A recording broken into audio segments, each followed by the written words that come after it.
વિદ્યાર્થી મિત્રો નમસ્કાર. My YouTube channel economics with Prajapati, ધોરણ 12 સામાન્ય પ્રવાહ, વિષય અર્થશાસ્ત્ર, પ્રકરણ 4 બેન્કિંગ અને નાણાકીય નીતિ. આ પ્રકરણનો ત્રીજો વિડિયો છે. આ પ્રકરણનો ગુણભાર 8 માર્ક્સનો છે. વિદ્યાર્થી મિત્રો, આજે આપણે ટોપિક 2 ભણીશું. એક વેપારી બેંકના ગૌણ કાર્યોની સમજૂતી મેળવીશું અને મધ્યસ્થ બેંકનો અર્થ આપી તેની નાણાકીય અને બિન નાણાકીય કાર્યો વિશે સમજૂતી મેળવીશું. વિદ્યાર્થી મિત્રો, વેપારી બેંકના ગૌણ કાર્યો આપણે ભણીશું. અગાઉના વિડીયોમાં આપણે વેપારી બેંકના મુખ્ય કાર્યો ભણી ગયેલા. આજે આપણે તેના ગૌણ કાર્યો ભણીશું. તો વિદ્યાર્થી મિત્રો, વેપારી બેંકના મુખ્ય ગૌણ કાર્યો 2 છે. એક, ગ્રાહકોના એજન્ટ તરીકે તથા ઉપયોગી સેવાઓ પૂરી પાડવાનું કાર્ય. 2, બદલાતા સમય સાથે આધુનિક સેવાઓ પૂરી પાડવાનું કાર્ય. તો આ 2 જે કાર્યો છે તેના વિશે આપણે હવે અભ્યાસ કરીશું. આપણે નંબર 1, ગ્રાહકોના એજન્ટ તરીકે તથા ઉપયોગી સેવા પૂરી પાડવાનું કાર્ય. તેની વિગત જોઈશું આપણે. તો બેંક તેના ગ્રાહકોને વિવિધ સેવાઓ પૂરી પાડે છે. દાખલા તરીકે, એકબીજાથી અજાણ્યા આયાતકારોને અને નિકાસકારોને શાખનું પ્રમાણપત્ર આપે છે. કેટલાક આર્થિક પ્રવૃત્તિઓ માટે બાંયધરી પણ આપે છે. વળી ક્યારેક બેંકો કરવેરાના ચલણો ભરવાની વગેરે સુવિધાઓ પણ ગ્રાહકોને આપે છે. ગ્રાહકોની કિંમતી વસ્તુઓ જેવી કે દાગીના, મહત્વના ડોક્યુમેન્ટ્સ વગેરે સાચવવા માટે બેંકો સેફ ડિપોઝિટ વોલ્ટ એટલે કે લોકરની સુવિધા ભાડું વસૂલ કરીને પોતાના ગ્રાહકોને પૂરી પાડે છે.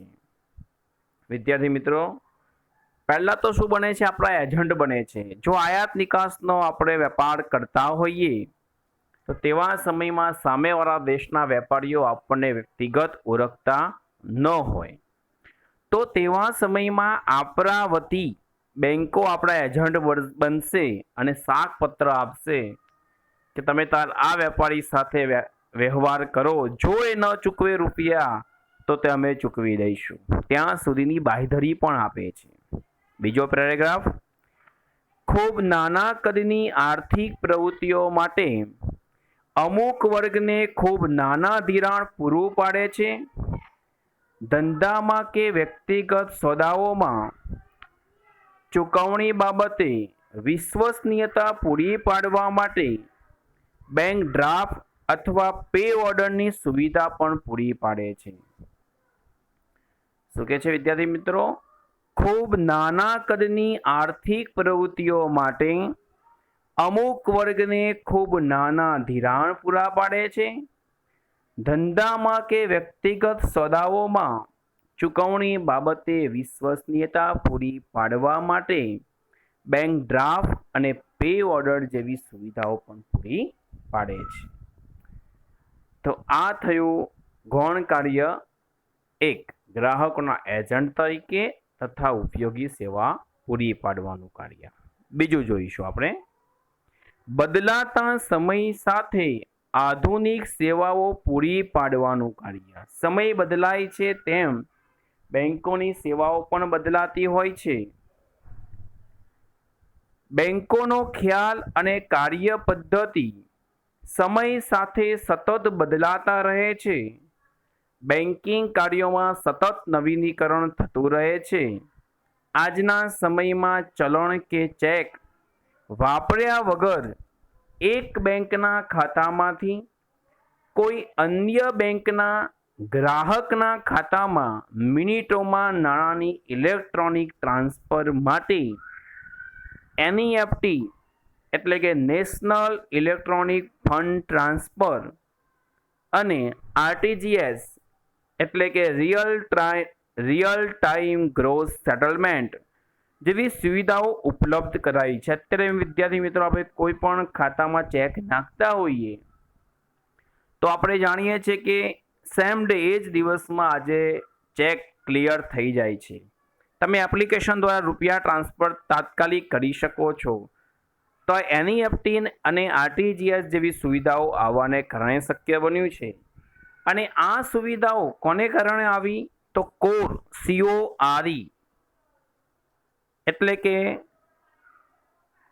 Centralise online real time exchange બેન્કિંગના લીધે શક્ય બની છે. ખ્યાલ આવી ગયો વિદ્યાર્થી મિત્રો? તો આ વેપારી બેંકના ગૌણ કાર્યો થયા.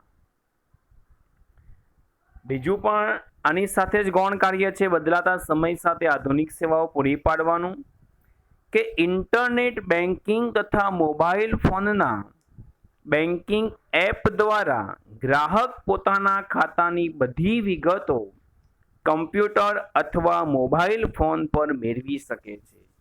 આજે વિદ્યાર્થી મિત્રો આપણે બેંકમાં ચેકબુક માટે કે પછી રૂપિયા ટ્રાન્સફર કરવા માટે કે રૂપિયા ઉપાડવા માટે, FD કરાવવા માટે, FD તોડવા માટે, રિકરિંગ ખાતું ખોલાવવા માટે, આના માટે લાઈનોમાં ઊભું રહેવું પડતું નથી. જે તે બેંકની એપ દ્વારા તમે સરળતાથી કાર્ય કરી શકો છો. વસ્તુઓની ખરીદી કરી શકે છે. અલગ અલગ પ્રકારની ટિકિટો પણ બુક કરી શકાય છે. એ ઉપરાંત બેંકો ડિમેટ ખાતાની પણ સગવડ પૂરી પાડે છે. આપણે સાંભળતા હોય છે કે લોકો શેર બજારનો ધંધો કરે છે તો એના માટે આવા ખાતાની જરૂર પડે. ડિમેટ ખાતું એટલે કે શેર, ડિબેન્ચર, બોન્ડ, જામીનગીરીઓ વગેરેને ભૌતિક સ્વરૂપે ના સાચવવા પડે તે માટેનું ઇલેક્ટ્રોનિક ખાતું. જેથી આવું ખાતું ધરાવનાર લોકો પોતાના શેર, ડિબેન્ચર, બોન્ડ વગેરે સ્વરૂપ તેને સાચવી શકે. વિદ્યાર્થી મિત્રો ગૌણ જે કાર્યો છે બધી બેંકોએ ફરજિયાતપણે કરવા જ પડે તેવું નથી. જે બેંકને અનુકૂળ લાગે તે બેંક આ કાર્યો કરી શકે છે. ફરજિયાત હોતું નથી. જ્યારે અગાઉ ભણી ગયા આપણે મુખ્ય કાર્યો, થાપણો સ્વીકારવી, ધિરાણ કરવું, આ કાર્યો કમ્પલસરી દરેક બેંકે કરવાના જ હોય છે. ખ્યાલ આવી ગયો? એક નાનો ટોપિક જોઈશું, શિડ્યુલ બેંક કોને કહી શકાય? આવો આપણે શબ્દ સાંભળ્યો હશે પણ એ આપણને આખી વાત ખબર નથી કે શિડ્યુલ બેંક રિયલમાં કોને કહી શકાય. તો આપણે હવે શિડ્યુલ બેંક વિશે અભ્યાસ કરીશું.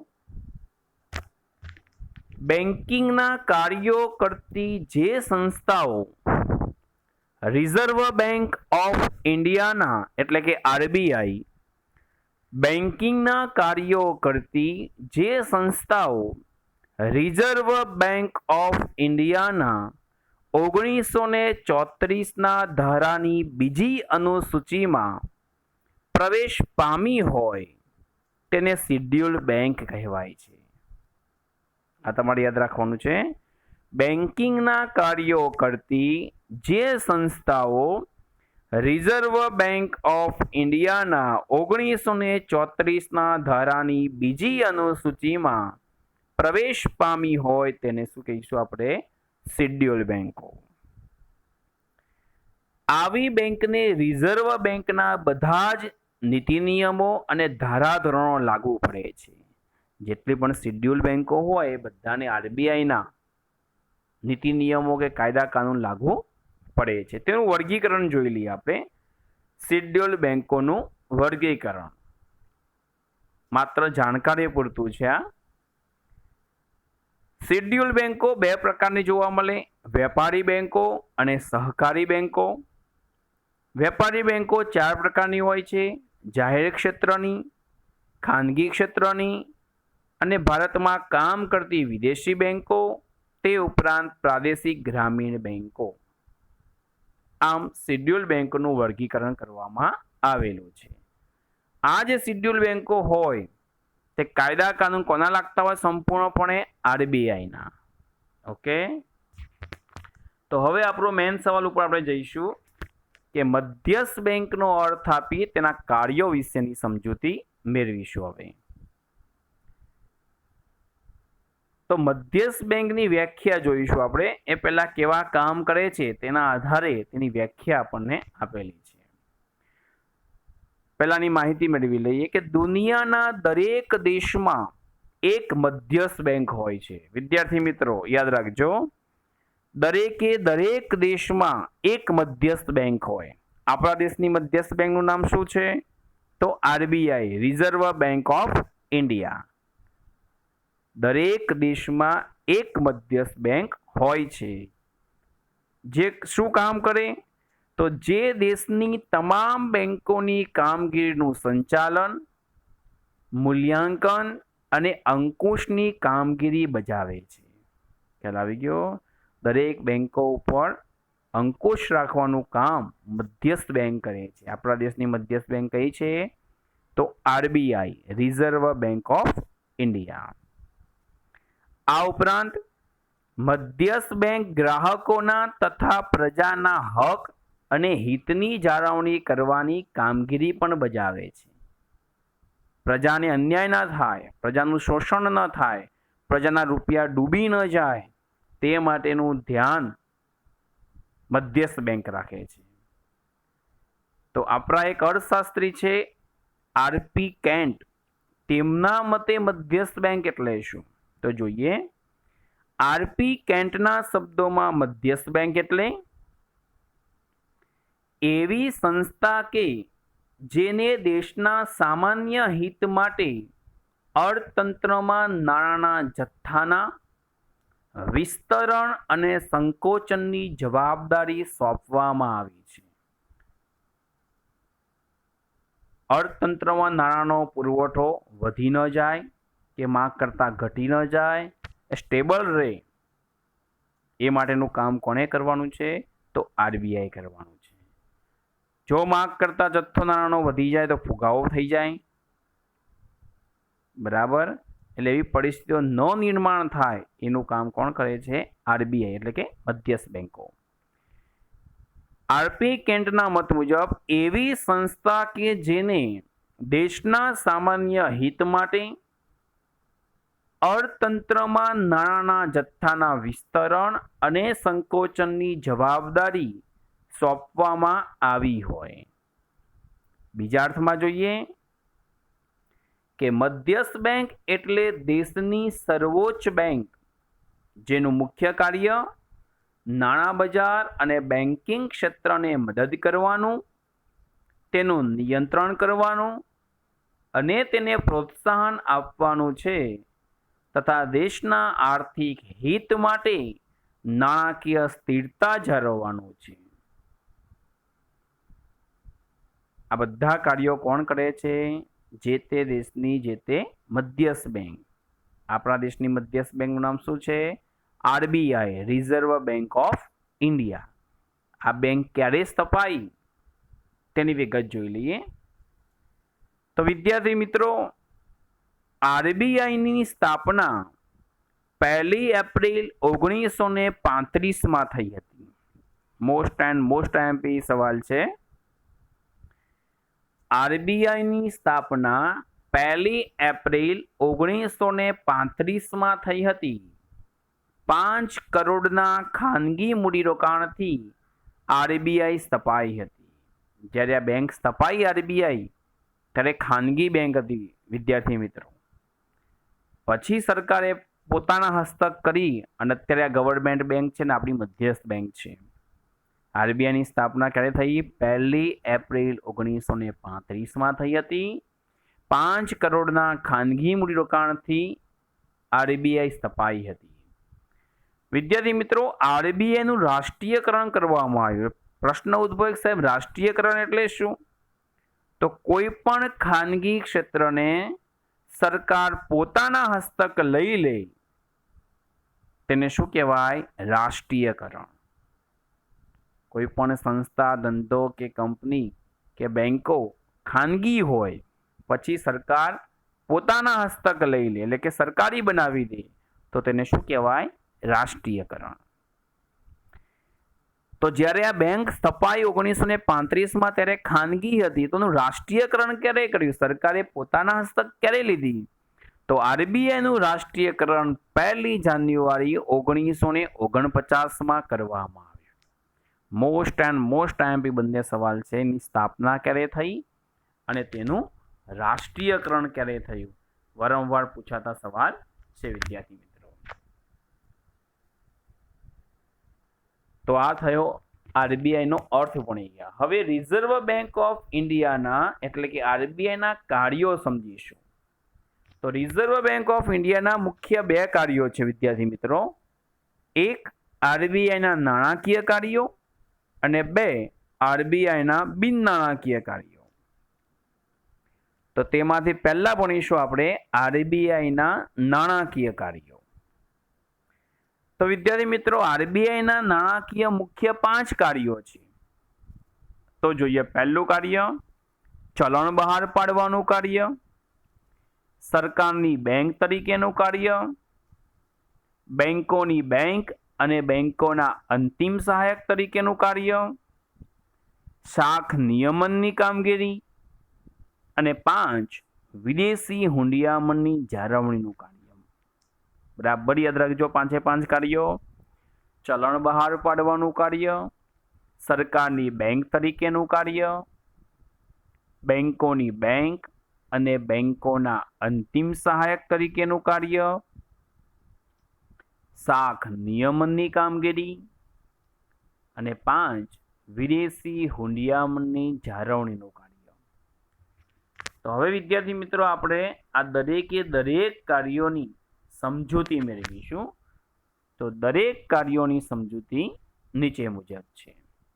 એનું પહેલું કાર્ય જોઈએ આપણે, ચલણ બહાર પાડવાનું કાર્ય.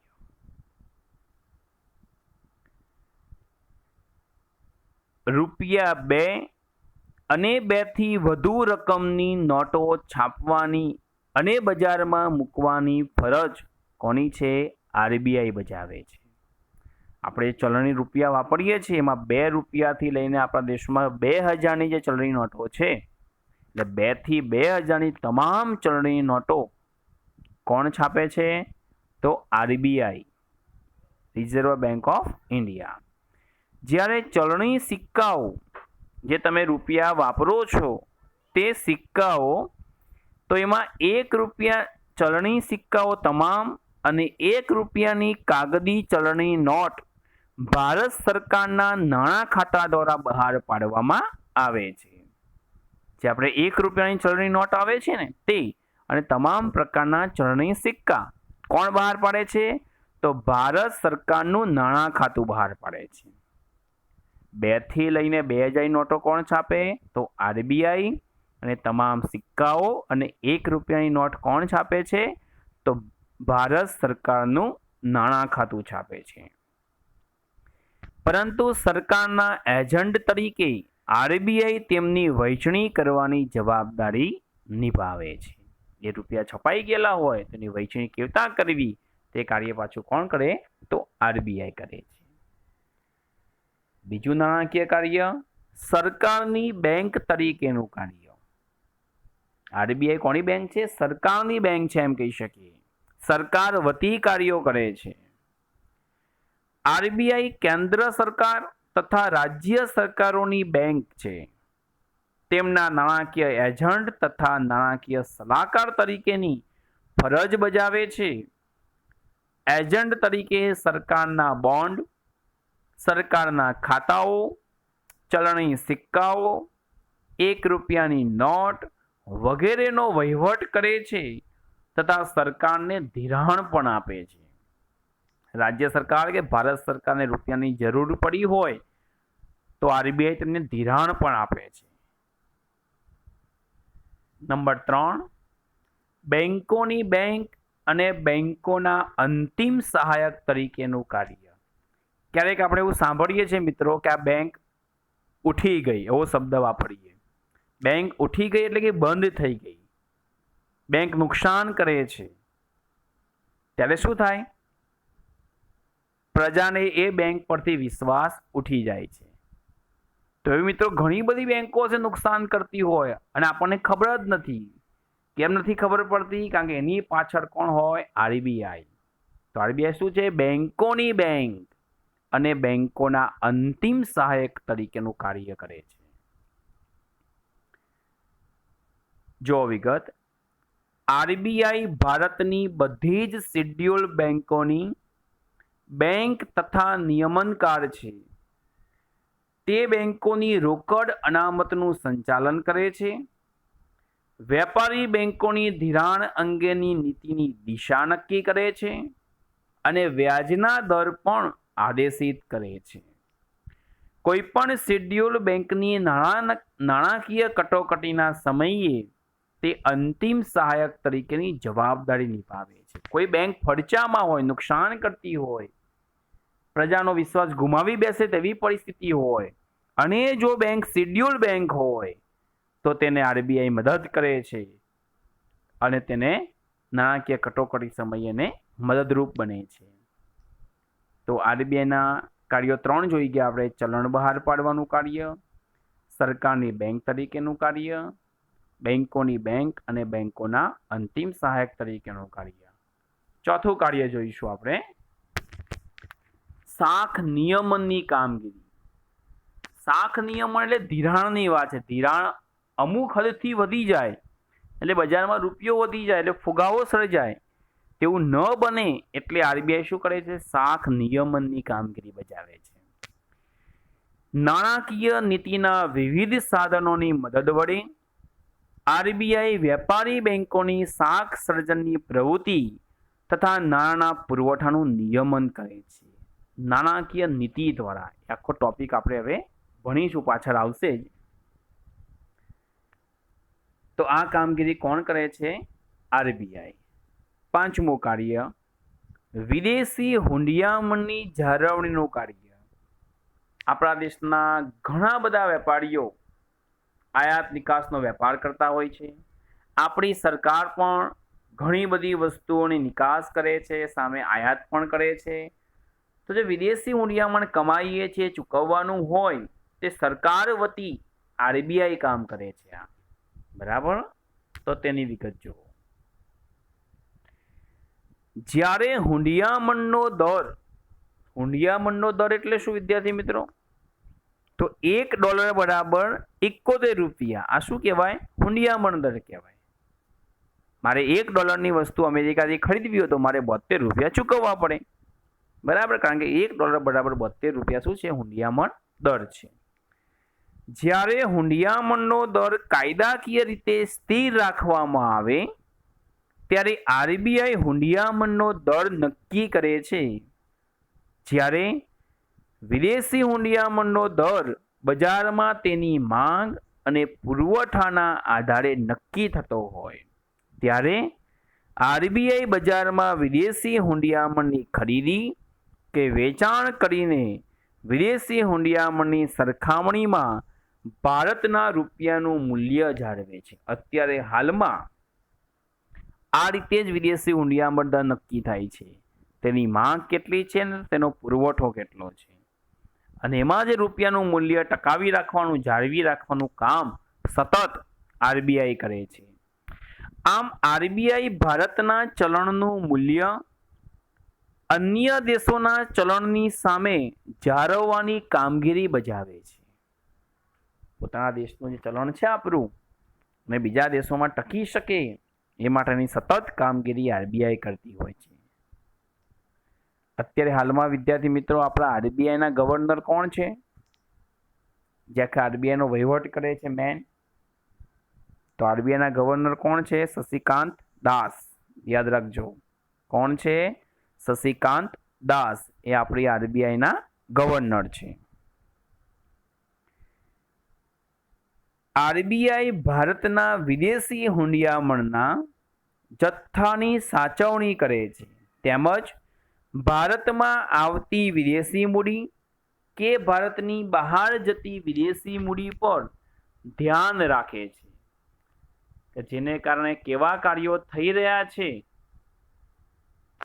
નાણાંનું મૂલ્ય વધી રહ્યું છે કે ઘટી રહ્યું છે તેના વિશે સતત ધ્યાન રાખે તો આરબીઆઈ એના ઉપર અંકુશ નિયંત્રણ મૂકી શકે છે. તો આ થયા આરબીઆઈના નાણાકીય કાર્યો. તો વિદ્યાર્થી મિત્રો, હવે આપણે ભણીશું આરબીઆઈના બિન નાણાકીય કાર્યો. આરબીઆઈના બિન નાણાકીય કાર્યો. તો આરબીઆઈના બિન નાણાકીય 3 કાર્યો છે. 1. નિયમન અને દેખરેખની કામગીરી. 2. પ્રોત્સાહન કાર્યો. 3. સમાવેશી વિકાસ માટેના કાર્યો. તો આ બિન નાણાકીય કાર્યનો આપણે અભ્યાસ કરીશું. એમાં પહેલું જોઈશું આપણે નિયમન અને દેખરેખની કામગીરી.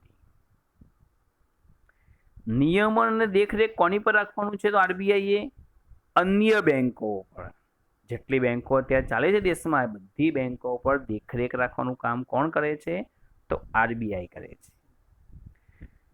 આરબીઆઈ ભારતના સમગ્ર મૂડી બજાર અને નાણાં બજારની કામગીરીની દેખરેખ અને નિયમન કરે છે, જેમાં વેપારી બેંકોની શાખાઓના વિસ્તરણ, તેમની કામ કરવાની પદ્ધતિ, બેંકો સિવાયની નાણાકીય સંસ્થાઓ તથા સહકારી બેંકોની કામગીરી વગેરે પર ધ્યાન આપે છે. એ બેંકો કેવું કામ કરી રહી છે એના ઉપર સતત ધ્યાન આપે છે આરબીઆઈ. તમને એનું એક ઉદાહરણ આપું વિદ્યાર્થી મિત્રો. તમને ખ્યાલ હશે, આપણે જ્યારે નોટબંધી થઈ, તો નોટબંધી થઈ ત્યારે બધી બેંકોમાં આરબીઆઈના નિયમ પ્રમાણે આપણને 2000 ને 4000 રૂપિયા જૂની નોટોને નવી નોટોમાં કન્વર્ટ એટલે કે રૂપાંતરિત કરી આપતા હતા. પછી ધીરે ધીરે તમે જોયું હતો જે સહકારી બેંકોમાં કામ વધવા માંડ્યું,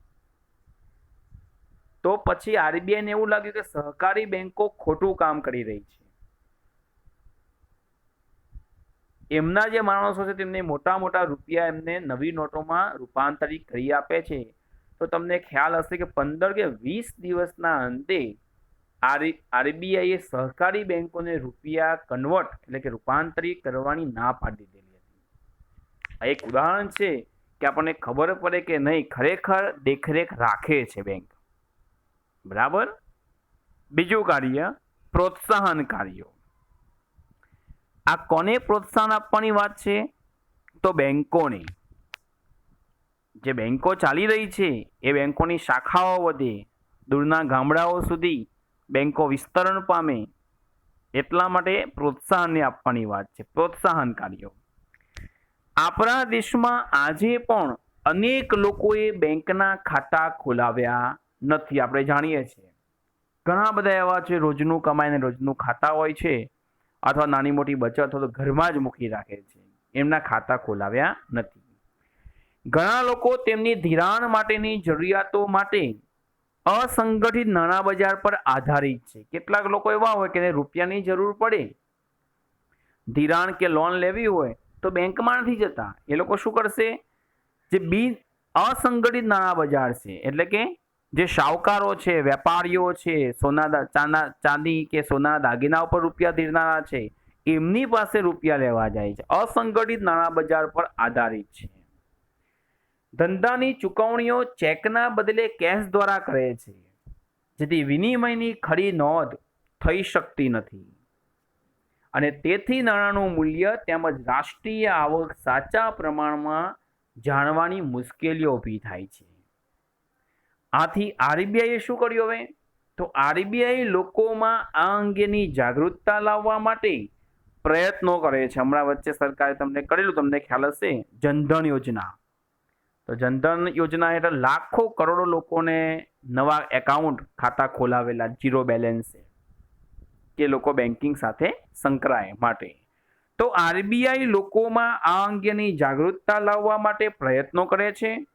ગામડાઓમાં બેંકોની વધુ શાખાઓ ખોલાય તેવા પ્રયત્નો કરે છે.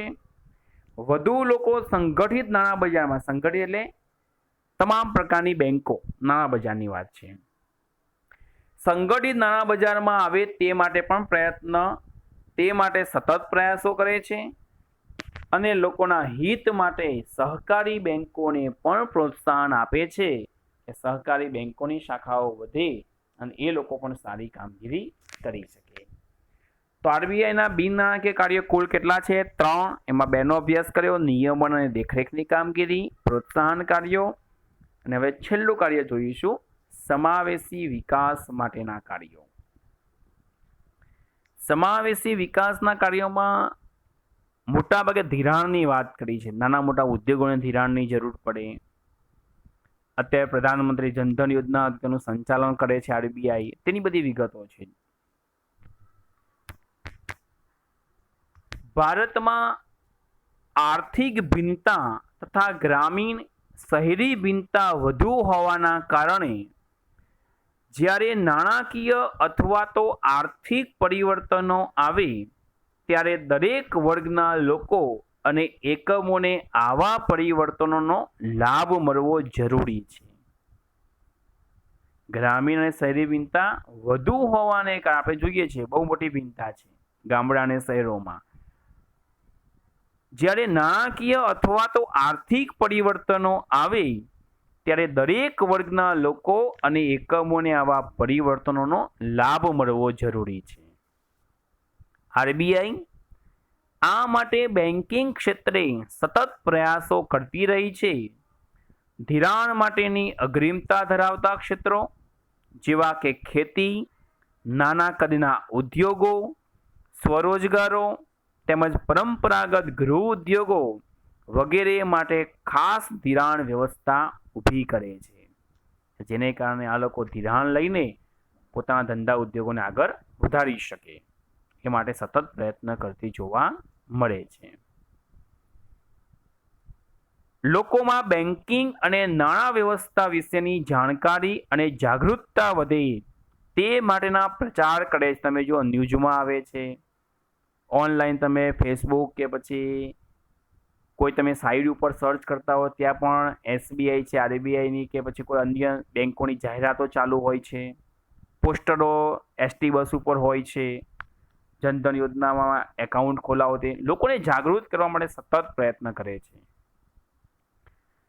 હાલના સમયમાં પ્રધાનમંત્રી જનધન યોજનાનું સંચાલન પણ આરબીઆઈ કરે છે. મોસ્ટ આઈએમપી સવાલ છે કે પ્રધાનમંત્રી જનધન યોજનાનું સંચાલન કોણ કરે છે? તો આરબીઆઈ કરે છે, રિઝર્વ બેંક ઓફ ઇન્ડિયા. તેમજ બેંકોના ગ્રાહકોના હિત અને હકને જાળવણી પણ કરે છે. કોઈના રૂપિયા ડૂબી ન જાય, કોઈ બેંકો ઉઠી ન જાય, કોઈ ખોટું ન કરે એ માટે સતત આરબીઆઈના બેંકો ઉપર દેખરેખ પણ રાખે છે. બેન્કિંગ પ્રવૃત્તિઓના સુધારાઓ તથા સંશોધનને વેગ આપવા માટે આરબીઆઈ દરેક પ્રકારના નાણાકીય આંકડાઓ તથા નિષ્ણાતોના લેખો પોતાની વેબસાઇટ ઉપર મૂકે છે, જે દરેક વ્યક્તિને વિનામૂલ્ય પ્રાપ્ત થઈ શકે. અને દેશમાં શું ચાલી રહ્યું છે, બેંકો કેવા નિર્ણયો લઈ રહી છે, એનાથી શું અસર થશે, તે ને તેવી અનેક બાબતો વિશે પ્રજા કે લોકો જાગૃત થઈ શકે. તો વિદ્યાર્થી મિત્રો, આખો સવાલ આપણે ભણી ગયા.